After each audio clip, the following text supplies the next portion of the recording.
heads a lexicon, we have to have that, we have to acquire that. And that's where it becomes interesting. And when we make a sentence, we pull these words, we put them together in a tree, and then we say it, and it goes to our lips, and we say that's the phonetic form, but we also hear it and interpret it, and that's called the logical form. And we'll come back to that. But that's really the faculty of language.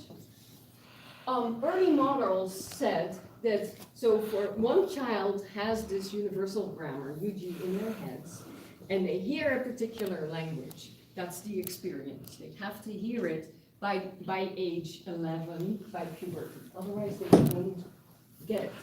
Then they internalize on the basis of the data. They get a system in their heads, and that's called the I language. With that system in their heads, they actually produce an E language. That's called external. In earlier Chomsky, this was called the competence, and this was called the performance. But let's say a language changes over a generation, and there's some innovations. The child says, oh, I have a different experience. So I'm going to actually come up with a new I language in my head. And that's how language changes as well. But each of us have a unique I language in our heads that is really unique to everyone. That's why all of us have slightly different functions as well. This is a cartoon I like to use. I draw this picture for your mommy. Drew, Mom, you drew this picture for me. I know that. I'm the one that drawed it. So a child will never have heard draw, but that's the system they come up with. Now this is a little more complicated. If you want the real story on draw, I can go on to it. The cartoon simplifies it. But it's basically, children don't imitate. They imitate a little bit, but they still come up with their own system on the basis of an innate cognitive system, and that's what Chomsky is interested in. So how do we know there is an innate system? And part of that is the poverty of the stimulus. So the input to language learning is seen as poor, and the basis for this phenomenon is that speakers know so much more than what they have evidence for. This is sometimes called Plato's problem. How do we know so much on the basis of so little data? There's also Orwell's problem for Chomsky. How do we know so little that we have so much evidence? And that's for politics. So for Plato's problem is for linguistics, Orwell's problem is for politics, which he's also very. So for instance, nobody teaches a child to say, who do you think she was dealing with is grammatical? Whereas, who did she ask when John met? Do those of you who are native speakers, do you agree that the first is good? Who did she think she was dealing with? Grammatical? Yeah. Mm-hmm. Yep. Now the star, the asterisk, means it's ungrammatical. So who did she ask when John met? Mm-hmm. It's kind of odd. Who did she ask when John met? This is what linguists do. We ask people, do you allow this? So I'm asked, maybe you're not so familiar with that. So, because nobody is taught, the crucial is here this when thing. This when stops the who from moving. It interferes, and that's not here. The child sort of picks that up, because the child has a locality principle in their heads that says two is wrong. Now, I won't bore you with those details, but what is important is that there is an innate principle that says locality and the who here can't move. This means she asked when John met who, and then you can't make the sentence, but you can say she thinks she was dealing with who, then you can. They're certainly as long, so it has nothing to do with length, but it has to do with structure. And so Chomsky says about the innate language faculty, when stimulated by appropriate and continuing experience, it creates a grammar that creates sentences with formal and semantic properties. So it's the faculty of language that's always been, even from 1970, from 75, from 65 onwards, been important. So I'm going to talk a little bit about generative grammar from the 1950s onwards, because that's important. So Chomsky was the founder of generative grammar, and he's interested in how we generate sentences, not how we understand sentences. That would be a flip-flop. And so, as you also know, he sort of brought down behaviorism, the Skinnerian approach, in the 1959 article, and a revolution in the fields of linguistics and a little psychology as well as cognitive science. Chomsky continues to stress descriptive adequacy. We have to understand how a language works, but also explanatory adequacy. And the explanatory adequacy is how we learn a language, how we acquire it as a child. Now, beyond explanatory adequacy, BEA was a paper of his. Why is faculty of language the way it is? And that he looks a little bit more at evolution and so on, and says that UG has to be small because we have only evolved language in 100,000 years, maybe 120,000 years, so we can't have had too many mutations. So that's why at the moment, UG is very small and maybe consists of one thing, namely merge, but that's something for later. These are really early phrase structures and transformations. A sentence, I'm so glad we have a board with one mark. So there's a sentence, and the sentence is a noun phrase and a verb phrase. I'm making a tree out of this, but an S goes to an NP and a VP. The VP goes to a verb and an NP.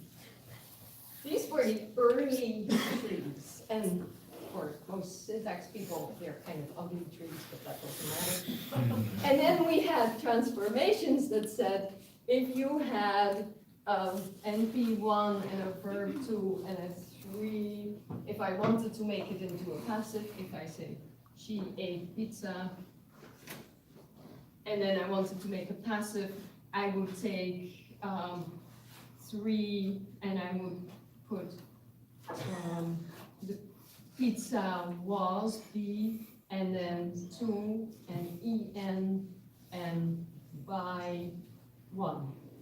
This would be the transformation. This was the early transformational grammar. Very messy, as you can see, very English-centered. That goes away by the 80s. We get what is called X-bar theory. And X-bar theory is beautiful, but it's no longer in vogue, unfortunately. So yeah. So this is the tree that we still currently use. And it says there is a complementizer phrase, C bar C. All phrases look like this. A noun phrase will be to, and bar, head, something else. So all phrases consist of a head. And the TP stands for the tense phrase, the VP stands for the verb phrase, and so on. This particular model works for all languages. So let's say we have Korean. My tree is going to be the same, except Korean is head final. So I will do this for Korean. I'll just have to think about it. And again, Korean is verb final. Korean verbs will end up at the end of the sentence. English verbs won't. English verbs will end up before the object, but this is for auxiliary verbs. So this is a huge improvement because it works for all languages, and it comes up with X-bar theory that is innate, that says, yeah, all phrases look like this. All languages have sentences where you have a top layer, where you make questions, middle layer where you put tense aspect, and a bottom layer where you do theta roles. I don't know if as philosophers you've heard about theta roles. No, we don't heard. No, a verb like see or eat would have an agent and a theme. And that's basically what defines a verb. That's how we think of a verb. And that's defined in the VP. So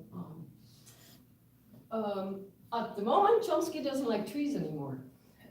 So what does he do? He does these things. He says merge a verb and a DP. That's like a noun phrase. now you merge another DP, now you merge a T. If Chomsky is drawing trees, which I don't know if he will, then this will become copy. And this is our sentence. I hate them because they have these brackets, and I really think trees are a lot more visually explanatory. So that's the nice. So I don't know if any of you have questions, because I am also not, so yes. Yeah, I was just confused. Isn't that already a tree by inclusion, basically? In a way, it is a tree. So I don't really understand why he's so vehemently against not having the branches. So I agree with you, yeah. I'm sorry, do you mind giving like some examples of Sure. words that fall under those categories? So a verb would be, let's say, eat, and this would be pizza. And then, I erased the wrong one. So that's a good point, because basically we're taking things out of the lexicon. So I will do it with actual words. So I'm going to, and we're taking words out of the lexicon, we probably activate them in our head, Right. and then put them in a holder, in a workspace, and then, so we Well, would. it's okay if it ends up sounding like Yoda's talking, I just like want to get the picture, you know? So we do eat pizza, and then just, they, Like if I said like I or a person, like John's eating pizza, like, is there a category for like the persons involved and like where their position is in the sentence, like, so you're talking subject object. yeah. Yeah, so the eat says, I need a theme, I need something to be eaten, Right, and that goes right here. okay, Then the they is, it needs an agent, it needs someone to eat pizza. right. Then there is a T that is a present or a past. The sentence has to be linked to the Good. reality. Right. And then in English, we actually need to move the agent of the sentence to become the subject of the sentence, but that's specific to English. So then we get Right. something like they eat pizza. At this time, right? Like if you're Right. saying like they're going to eat pizza. or Yeah, I'm eating- not doing that. Right. So that's aspect, that ends up, I'm just doing a very specific, Right. very easy tree. Yeah. Right. Yeah, as we can talk 3 weeks about what aspect means. And So can Lucas. philosophers. Right. So I'm happy to talk about that, but perhaps not right now. No, That's you're fine. okay. Thank you. But I'm happy. You're also always to stop by or make an appointment with me and ask about these things. I'm always happy to talk about them. So the current generative model is, there's a lexicon in our heads that we've built up with a lot of, children learn about 10 words a day. That's a lot. And they understand, why is that? Because innately we have things like agent and being. Chimps have the same thing. They know causer versus agent and so on. So this is an old thing. This is pre-6 million years separation. So we have a lexicon that we've learned. That's probably the hardest part of language, to learn the lexicon for children as well. Then we have the narrow syntax, and that's where trees are built, where this thing is built. So I've taken things out of the lexicon, I'm merging them together. This goes together, this goes together, this goes together. That's what merge means. Chomsky has 2 types of merge. External merge is when you're first doing merging out of your lexicon, and internal merge when you're moving things. But those are really the only types of merge he has. And then once you've made the tree, or this monstrosity, then you send it to the sensory motor interface. So it goes to an interface that's called phonology and semantics. And then that interacts with an external system. It's external because it involves your mouth rather than your eye language. And it also goes to a semantic, to a conceptual, intentional system that's also independent.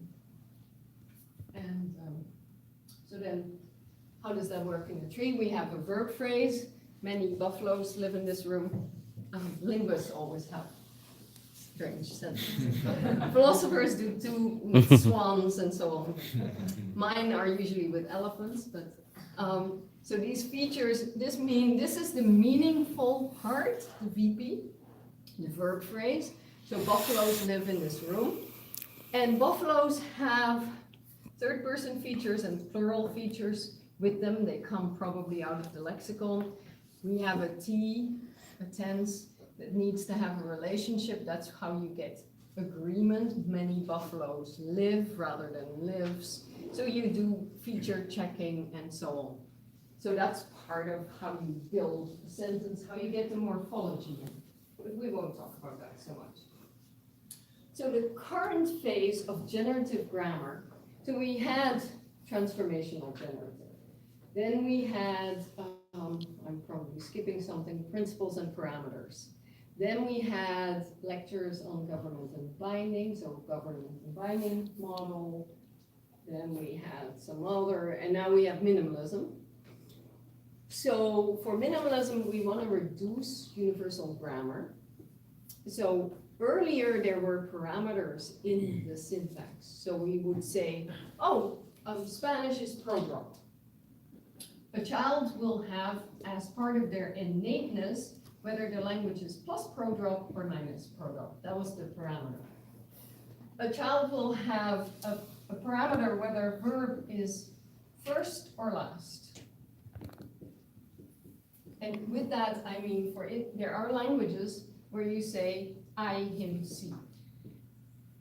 And this is where the verb is last and the object comes first. So we're basically saying their languages, a child has a whole bunch of parameters in their head. And they say, oh, I'm hearing this language, it's pro-drop, Spanish. I'm hearing this language and it's verb last. And that's then, I'm hearing Japanese, Korean, Turkish, whatever, and they are verb last. That means that these parameters have to have been internalized sort of biologically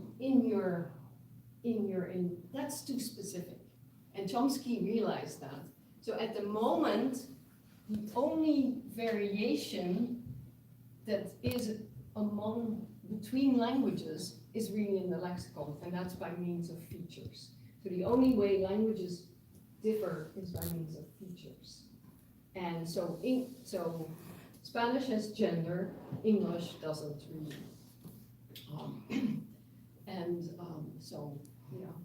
So now we need lexical learning, and the poverty of the stimulus suggests that we need also concepts. So this is how Chomsky talks about it. Between early and late generative grammar, there are two crucial things that remain the same. One is recognition that the core property of language is an unbounded system for generating hierarchical structures, and that's like this with the merge, or like this. That's an unbounded system. In principle, you can keep merging, and that's what he says. That's really important. And the dual interpretations, what he means by that is this internal merge. You have a system where you say they eat pizza, but it's kind of just the bare bones. You haven't sort of made it into a real sentence. They are eating pizzas. Now I'll put them. So they eating pizza is not a real sentence, but they are eating pizzas is a real sentence. So that's where what he means by dual interpretations. It's both an agent and it's a subject of the sentence. And so that, yeah, go ahead. So, are there, I mean, I don't know if this kind of question is being pondered in linguistics, maybe it's being pondered in neuroscience, like, is there a limit to this? Like, how much can you keep cramming? Well, that's the memory, and that's an external system, but okay. yeah, that's not a restriction by the grammar. That's why it's so important for Chomsky to say it's an unbounded system. Right. And So the syntax says, I'm just going on. Now there are some restrictions built in. There is what is called phases, not phrases. And around 2000, Chomsky had papers about phase theory. And this was about how once you're making this sentence, if you have a really long sentence, it's too much to keep in your workspace. So what you're going to do is transfer parts of it. So you're going to transfer eating pizza, and then they are, so that it's shorter. So Chomsky has thought about sort of limitations of memory and has talked about that in terms of phase theory. Yeah. So the emphasis is on merge and on features. He's also talked, and this is from 2004, 5 onwards, about 3 factors that are relevant. Remember when I said we're going to a small universal grammar? The third factor principles become more important. And these are principles that are also innate, but that are probably broader than just our human species. And they're part of the genetic. Yeah. What does the FL refer to again? Faculty of language. Faculty. Sorry. That's okay. Yes. Faculty of language. So 3 factors are relevant. The genetic endowment, which sets limit on the attainable languages. So that's what was the old UG, thereby making language acquisition possible. And at the moment, there's only one thing that Chomsky thinks is in the UG, and that's this merge thing. Now, most of us think there's probably other stuff that has to go in there too. Then the external data, you have to have a language to learn a language, obviously. You have to learn the words and so on. And then the third factor is principles not specific to the faculty of language. Some of the third factor principles have the flavor of the constraints that enter into all facets of growth and evolution. Among these are principles of efficient computation. And just giving an example of that, so in English, we allow the preposition to strand as who did I talk to?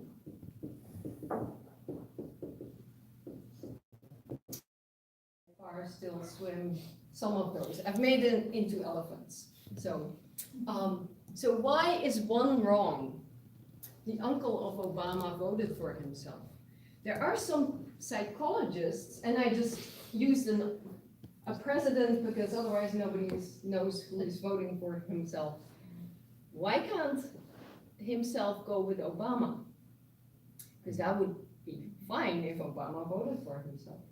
You can say Obama voted for himself, but in the uncle of Obama, it has to be the uncle of Obama. And the reason for this is hierarchy and structure.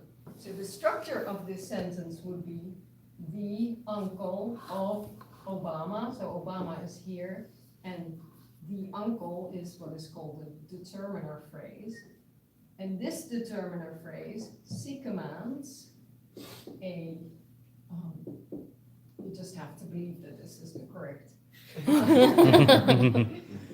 Voted for himself. So these are what we call anaphors. Everyone calls them anaphors or reflexives. They need to have an antecedent in the sentence that actually is high enough in the sentence, this would be, to give it an interpretation. Obama is much too low in the sentence to do that. So this is why Chomsky always says structure is more important than linear order. Hierarchy is more important than linear order, because here actually Obama is closer to himself, so it should be Obama that means. Now we can't even think of that meaning Obama voting for himself. What if I said it this way? The uncle of Obama voted for himself, implying that Obama's uncle didn't vote for Obama, but instead he voted for himself. I think it was a right. Right, but that's what it means. So it means the uncle of Obama voted for the uncle. Okay. Yeah. But it can never mean Obama voted for himself. Sorry. And yeah, but it's so hard to even think about that. But if you think language is only linear order and not hierarchy, you can't explain it. I remember the example you gave in the book was like the wife of the governor voted for himself. Right, so then I played with the gender, Yeah. and then it's perhaps a little easier. Now, we also have that with subject-aux inversion. In order to make a question in English, you have to take an auxiliary and put it at the beginning of a sentence. So elephants, so if I say I will see you tomorrow, if I make it into a question, I say, will I see you tomorrow? So I switch it. If there are really people that say language has no hierarchical order, it's just what you see is what you get. So then why wouldn't you be able to take, so there are two auxiliary-like things in the sentence, this and this. But you have to say 3 and not 4. Are elephants that can swim? Are elephants that can swim happy? Versus can elephants that swim are happy? Right, so you're not taking, too bad I can't write on it. So this is lower in the tree, it's part of the subject, it's elephants that can swim, and then are happy. This counts as an auxiliary, but it's not, it's a copula, but that doesn't matter. So I'm taking the verb that is part of the higher clause, and that's the verb I'm taking. I'm not taking the verb that is part of a DP because it's not relevant to the main clause. So we're looking at hierarchies, we're looking at structure. This is the example I gave you before that I said was look, yes, go ahead. Just a quick question on that previous slide. How would you deal with some type of contextual like tone? So if I said elephants that can swim are happy? Right, so in that sense, so you can always, you don't, for a question in English, you can always use intonation. You can say, I saw who, rather than who did I see. And the same with yes/no questions. Elephants that can swim are happy. So somehow by intonation, you don't have to move something. But under normal intonation, you have to move something to indicate that it's a question. So for a tree structure, does intonation change the structure at all? So you would, I don't actually work on that, but what you would have to say is questions are in the CP. And so what you would have to say that there is a Q in the C, and that maybe moves at LF when you can't see it. I'm not totally sure how I would do it. I don't work on it. Actually, when you can do rising intonation to make questions that don't have a WH particle up front, but when you have a WH word like what or where, you don't have rising intonation at the end. It's like what did you think of the book? What did you think of the book? Right. Yeah, so there's a whole field that works on semantics of intonation. And it's not my area, but there would have to be something that sort of says, okay, but when I'm speaking it out, I can either use an intonation somehow with the contours or not, or just move it. So it's a good question. I don't have it's not what I work on. So this is the locality of movement. So the who has to move, who did she think she was dealing with? Because we're making a WH question. But in the sentence, who did she ask when John met? I would have to make it, so this asks the question, she asked John met when, who, when? So John asked, and half of you are native speakers, so you can fix this. So she asked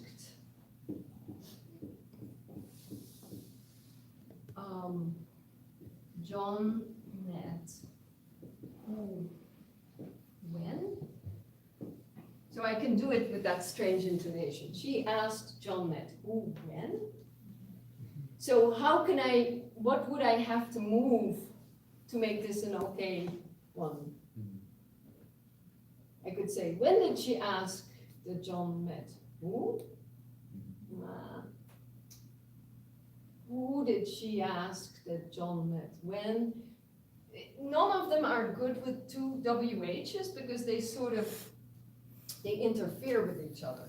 When this who moves here, who did she ask that John met, which is perfectly grammatical, who did she ask that John met? There is a space here in the CP where this who can land. Because steps like this have to be in a clause. You cannot cross three clauses. That would violate what is called locality. And locality is again something that's probably third factor principle. You can't just go like forever. Another example of locality is you can say, I heard the report that she met him. I can then say, who did I hear that she met? Right, 4 is perfectly okay. Who did I hear that she met? But can I say 5? Who did I hear the report that she met? What do you think? Linguists totally sort of say, yeah, 4 is fine, 5 is not, but I don't know philosophers. Or do you have strong feelings, or? Maybe Wittgenstein would have. Well, most linguists, there are some linguists here, so do you want to speak up whether I'm right with 4 or 5? 4, yeah, 4 is fine, 5 is not. Yeah. So Anne is a native speaker, so we're just going to assume that. The reason for that is that there's no there is only one that, and that's why this can be, there's still space in the CP for this to land and then to move up. Here, you're actually moving out of a noun phrase, and there is space here, but then there's no space here. So again, that's a locality. It's called a noun. So a little bit more on the third factor, so locality. Minimize the computational burden. If I'm moving all the way from who to here, that's very hard for the computation, because someone hearing that will say, where did who come from? So that's why we have locality. There's also stuff that I've worked on, namely, if you can, don't make a structure more complicated. So if you can, if you have a noun phrase, just use an N instead of all of this, if you can. So that's what it means, use a head rather than a phrase. And then there's some other stuff that can be features. So then the actual features and the actual how you learn the lexicon are not third factor. That has to be part of your sort of cognitive. So Chomsky really early on, this is probably Aspects 1965. Semantic features too are presumably drawn from a universal alphabet, but little is known about this today and nothing has been said about this here. And Chomsky continues not to say very much about that. How we learn features like shape and so on. But vocabulary acquisition, since it's so fast, it shows the poverty of the stimulus. We don't get enough information to know what a word means. And that's why we have to do that. There's something that's called the Borer, Hagit Borer and Jossy, Chomsky conjecture. Neither of them coined this, it was Baker. Parameters now consist of choices of feature specification as the child acquires the lexicon. But these feature specifications have to be innate. And so all parameters of variation, so where languages change, are attributable to differences in the features of particular items, the functional heads in the lexicon. So that's really where some of that So now we'll look at some of the minimalist features. And we have semantic features. And we have basically phonological features, semantic features. So phonological features are voiced. Something is V rather than F. Semantic features, is it animate or not? Uninterpretable features are glue. And I'll just give you an example from Chomsky 95. That's the thick black book that's called the Minimalist Program. And formal features are interpretable or uninterpretable. So let's say you have a noun airplane and you have a verb build. Airplane will be nominal. And that's something that is interpretable and valued. You can't change it. Build is verbal. Airplane is third person. Airplane is non-human. So this is kind of the semantic feature. This is the grammatical feature. It also has to have a case. Well, we'll skip that because that's a little more complicated. Build has to have a phi feature, and by that I mean person, number, or gender. So I'll give you a little bit of an example of that, and this is how we do agreement. So for instance, if I have a sentence like the airplane flies, we will say that on the verb, this is uninterpretable. It needs, we call it phi, but it's basically agreement features. So let's call it person and number features. Any of you who've learned another language, you know that most languages you need the subject and the verb agree, like Spanish or French or German, certainly all the European languages. If I have this as a plural, the airplanes, then it becomes fly. So whether it's fly or flies depends on the airplanes. The airplanes have interpretable third person plural features. The verb is dependent on that. And we do that by means of these uninterpretable features. It values the features with those of the airplane. And so interpretable features are ones that are relevant to the meaning of something. Airplanes are third person and plural. The verb, whether you fly or your flies, has nothing to do with the meaning. And that's why it's uninterpretable. I don't know if that makes sense. Yeah. Yeah, so is it, which is what makes it interpretable, that it's the part of the sentence that determines the sense of the whole sentence. Right. And then the other parts are just like surface grammar. Right. And that surface grammar is a good word. Also morphology is another word. That's what morphology does. So if I have a sentence like me see you, you totally understand what I mean. Yeah. Because this is first person and it's interpretable. So interpretable first person. This is interpretable second person, singular. Well, in English you can't tell. And but whether I say me see you or me sees you, I'm not a native speaker of English, obviously, when I say this sentence. But you understand what I mean. And that's why we say this is an interpretable feature, but whether it's see or sees, that's uninterpretable. That's not relevant to that's relevant to how we speak it, but not how we understand it.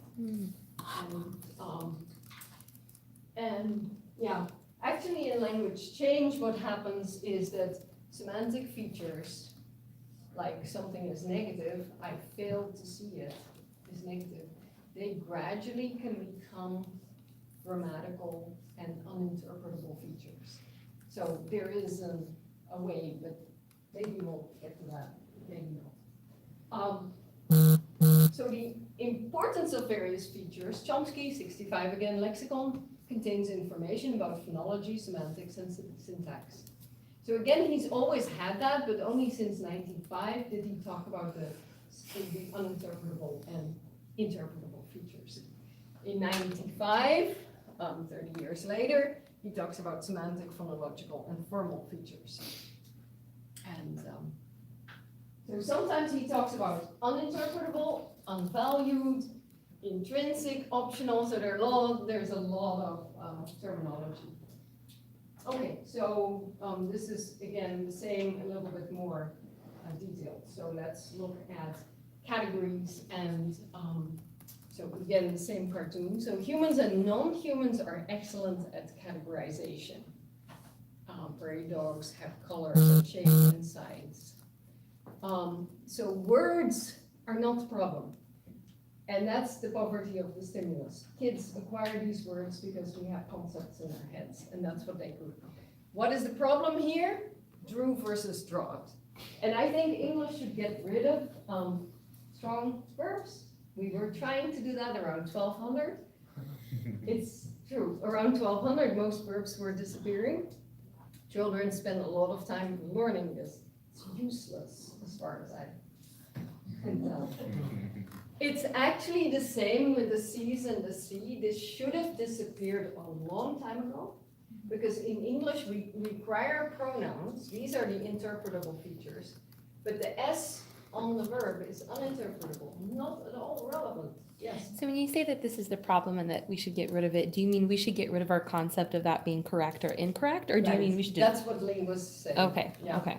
But I don't want to say that. I mean, I'm sure Chomsky doesn't say that, but that's kind of my personal. This is Like live kids would do better streaming. Well, that's kind of, so linguists are usually very non-prescriptive.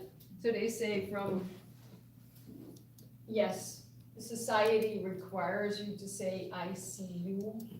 But if a variety develops, say a lot of Creole languages have me and that's perfectly fine in that variety.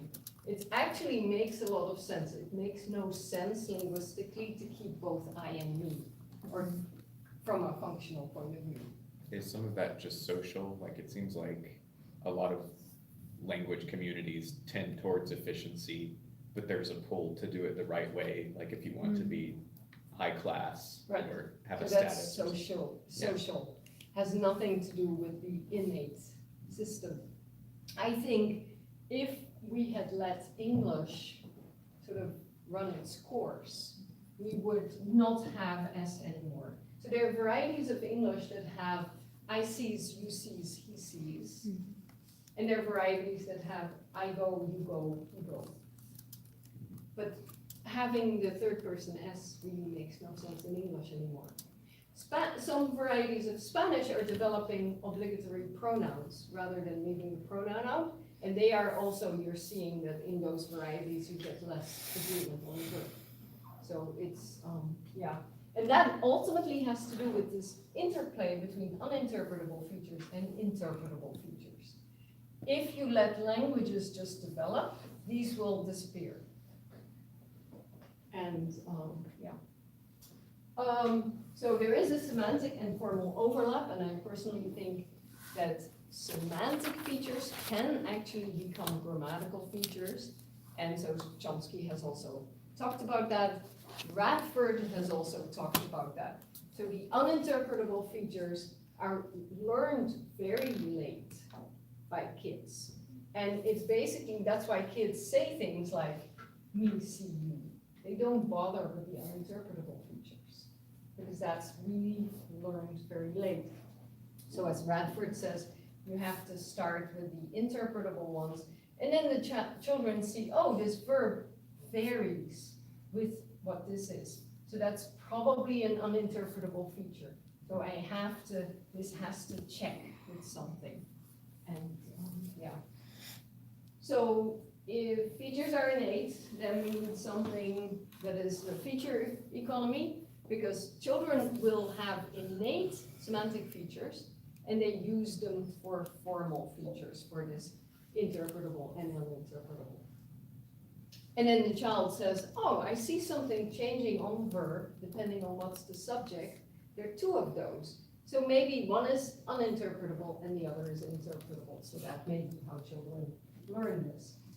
Grammaticalization is something that is, language is so full of that. So a verb like will used to mean want. And so now it's I'll go, it's future. Because when you want something, it's usually in the future. So originally a verb like want meant volition, expectation, and future, had those three features. And what happened now, you only get the future feature. So features are really important in this change. Want replaced will with the volition and so on, but now we have sentences like it wants to rain, meaning it'll start raining and so on. And so that's grammaticalization. You can talk about that in terms of features. There's also something called cycles. And cycles are regularly occurring changes in language. So many languages have demonstratives like that become copulas. So you can say in a language, chair, this chair, that, pretty. And the that means is. And so why is that? Because a demonstrative has in it a location. And so does a copula. And so it uses these features. So that's why all of the sort of what language is and how language change occurs is dependent on features and on these underlying features that are probably innate. And so there are some features that I think are innate. Children, for instance, when they learn chair, they will pay attention to shapes. This is really old research. They won't pay attention to the color or the size. And negatives. Now this is a philosopher, Nietzsche, I don't know if any of you still look. Negatives and if, you don't ever get positive evidence. How would you learn not? How would you learn if you didn't already know that innately? Same with modals. You don't see in the world that it can or might happen. That's not, and the same with mass count numbers. And so then there's some things that are innate, but something like grammatical number and gender is probably derived from that. So that's the, this is another cartoon on the economy. This is that stranding of the preposition. There aren't any more holidays coming up that I can put off starting my diet until after that I can put.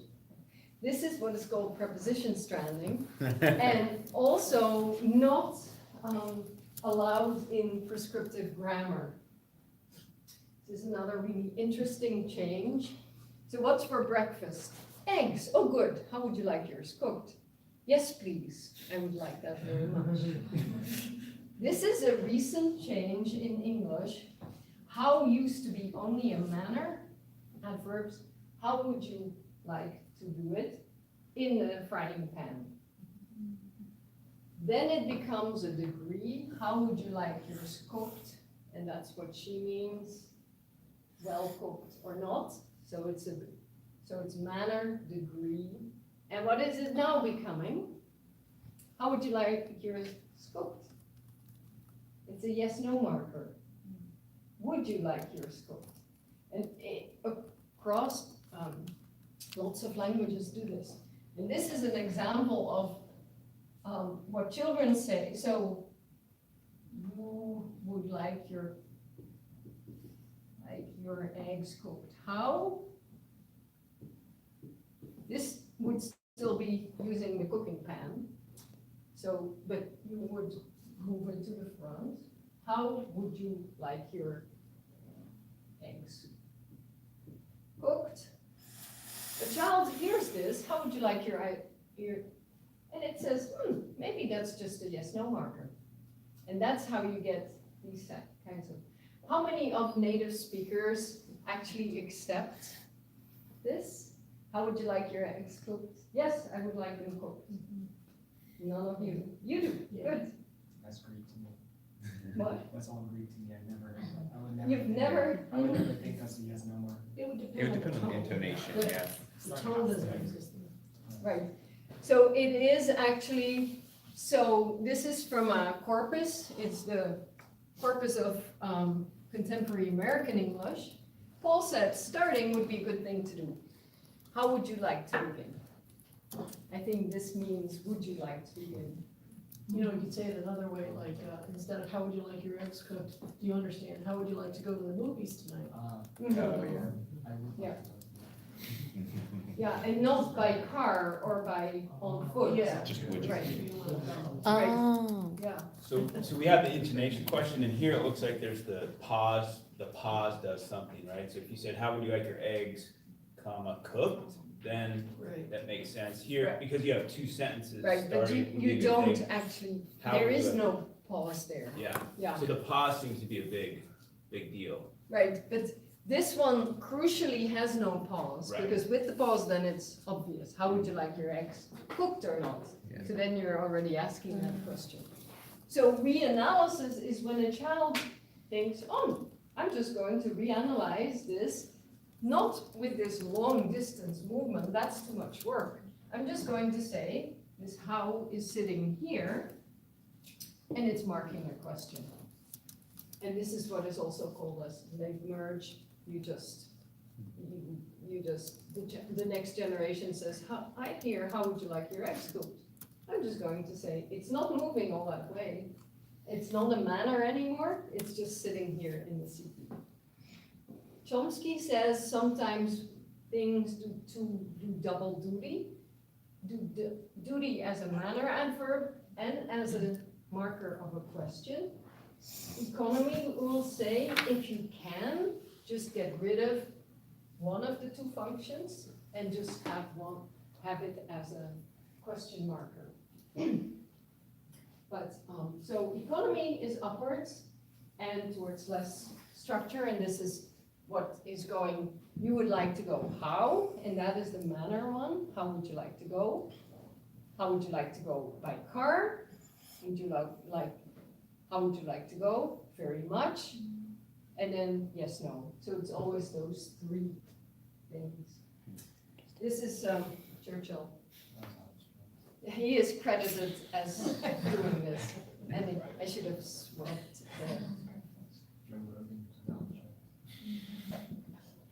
This is another real no-no, splitting the infinitive. To never, ever do this. And in English, it's perfectly fine, because in English, the infinitive marker too sits in the T, and that's why you split infinitives.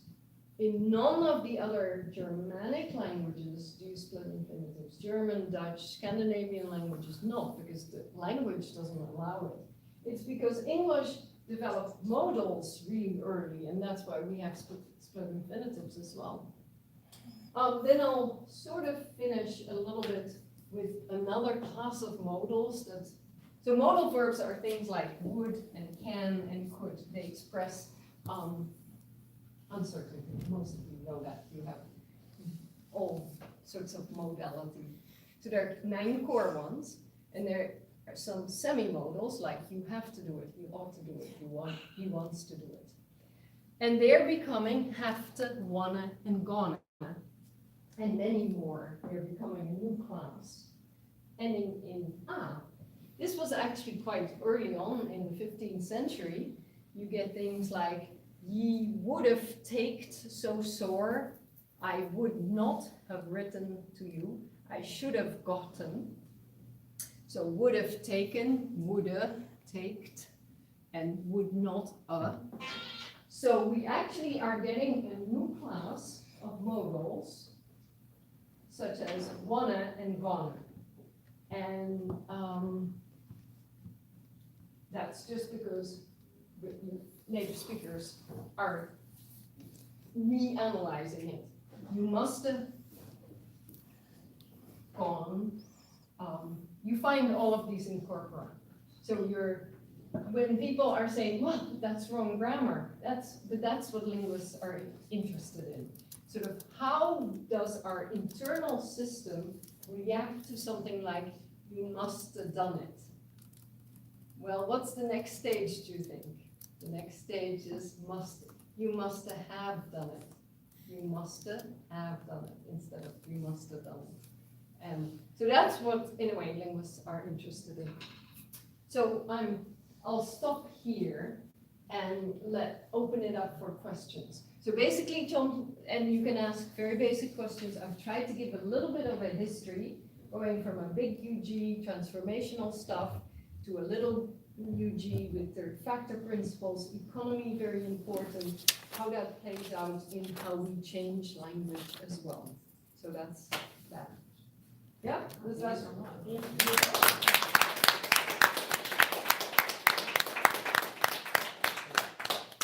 Q&A? Yes. Yes.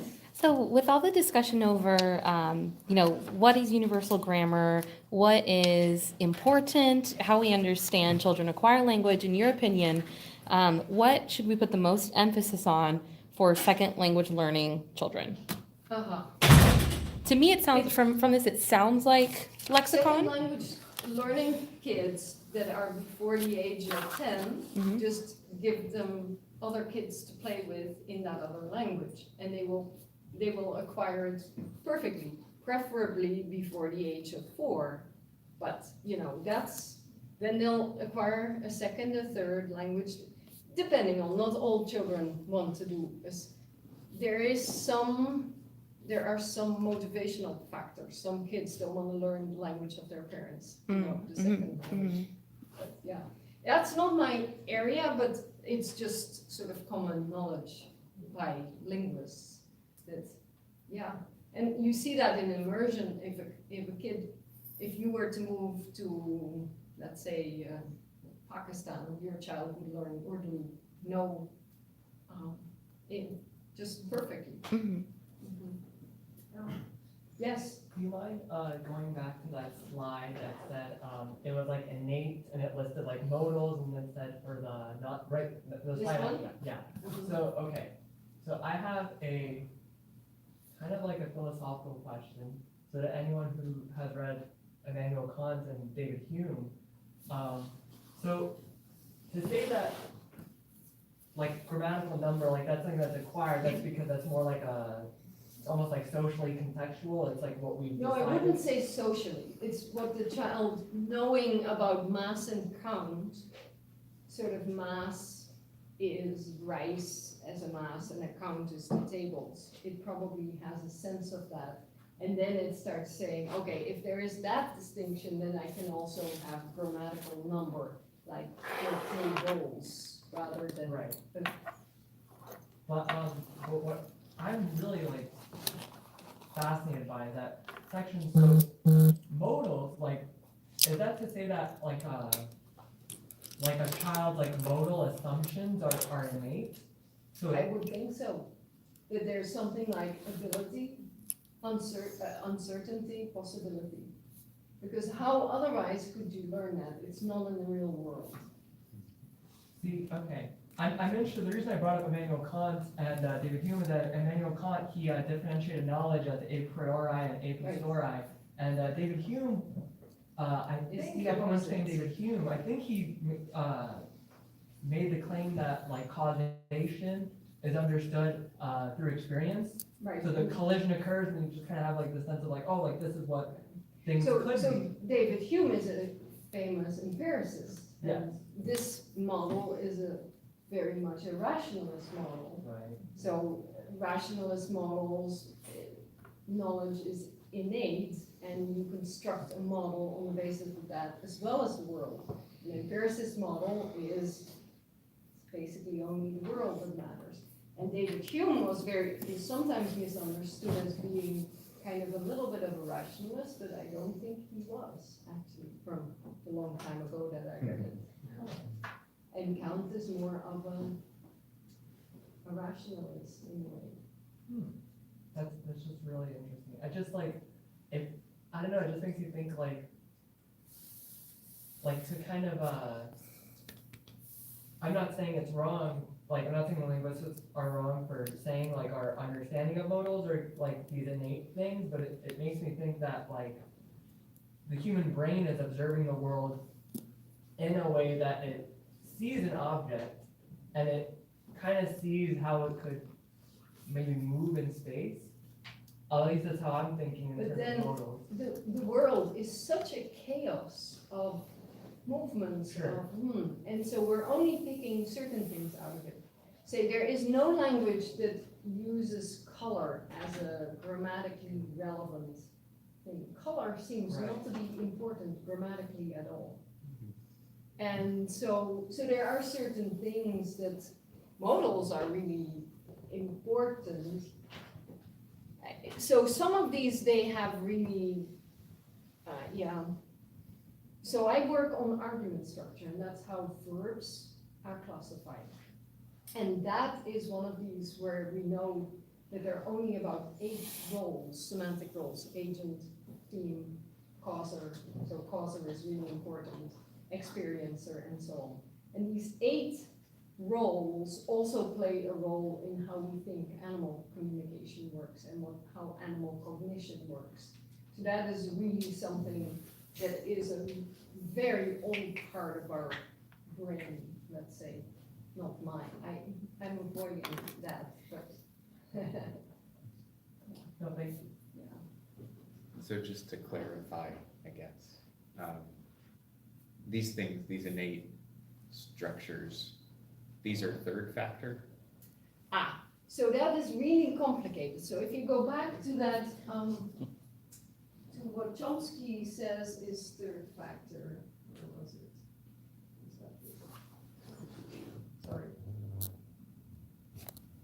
Yeah, here. So he seems to say these are kind of physical third factors. They're kind of efficient computation. And I think there is this other thing that has to do with how you acquire the lexicon and so on. And that's also where he talked, we still have to know the semantic alphabet. And so I understand that as being maybe even not part of the faculty of language. Oh, I understand it as part of our cognitive that we share with perhaps animals okay. as well. It's almost more like maybe a perceptual thing instead of a Mhm. lingual thing. Yeah. Okay. Right. Yeah, so we use causation, whether you cause an accident or you're the agent, we use the legal system. Yeah. And so these are more general, so they're not part of the faculty of language so much. Okay. Although these are principles, not specific. So they're not cognitive concepts. Yes. So I've been thinking a little bit lately about meditation and kind of this internal language that goes on. And it seems like sometimes we're kind of thinking internally within a formal language. Maybe other times we're using kind of that animalistic language. Do linguists talk about kind of that internal dialogue and kind of how? that's Chomsky made talks about internal dialogue a lot. And the internal dialogue then tells you that language is really not for communication. Language is there and we learn to think, and thinking is more primary than communication. So yeah. Using the Chomsky- language to think, but then explain the non-communication a little bit. Well, that's an exaptation if you want. That's just that comes with it Yeah. for free. Gotcha. But, yeah, I mean, you can still believe this system and think communication is still an important factor in it. I'm not saying that, I'm just trying to explain what a couple of weeks ago, we had this form and function roundtable in linguistics. And so there are linguists who are interested in the function of a language, and there are linguists that are interested in the form. And of course, there's overlap, but form would be Chomsky, and that's why it's so often called formalist linguistics. Formal syntax, yes. Do you know what Chomsky's take on the superior wharf hypothesis? I don't know that Sapir-Whorf is extremely empiricist. empiricist in the extreme. Yes, So yeah, Chomsky is not an empiricist, right, of so, course, yeah. yeah. So Sapir-Whorf says, the language you acquire determines the thinking you have. Chomsky says, your thoughts basically determine what you say, what comes out. So Chomsky would say, so the notion that, so Orwellian notion, which is very, so Orwell was worried about Sapir-Whorf type Yeah. thinking. So if you don't have the word for freedom, you can't think of freedom. That's kind of the Sapir-Whorf hypothesis. I'm making fun of that, but it's, so I obviously don't think so. I think languages do differ, but whether a language has he and she as a pronoun or just one pronoun doesn't make the one language a less sexist language. That's always been my own feeling. So whether Japanese has object and verb object is in English, because it takes longer to get to the verb, make Japanese a less good language. So that's, I also, linguists worry about making value judgments. The Whorf said that Hopi had no future tense, had no grammatical way of doing a future. And of course, there's someone who's written this big of a book on time expressions in Hopi. And so if Chinese doesn't have tense, but you can say, I'm doing it tomorrow, I did it yesterday, so obviously you have tense. And yeah, so many linguists worry about the Sapir-Whorf hypothesis, but the general public is enamored with it. And I have a t-shirt about all the words for snow in English. I should have worn that. People always say, oh, it's the Eskimos that have, but we have sleet and da, da, da. If you live in Boston or New York, then you have enough words. Yeah. Other questions?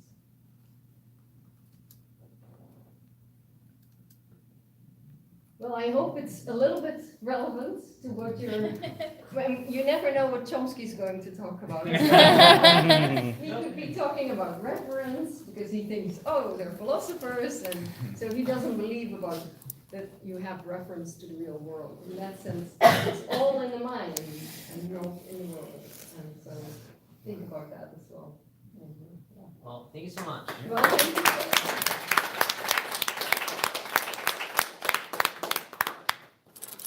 Thank you for coming out. I hope we see you next week. We have Dr. Nestor Caneos talk about Chomsky as a philosopher. Extending the invitation.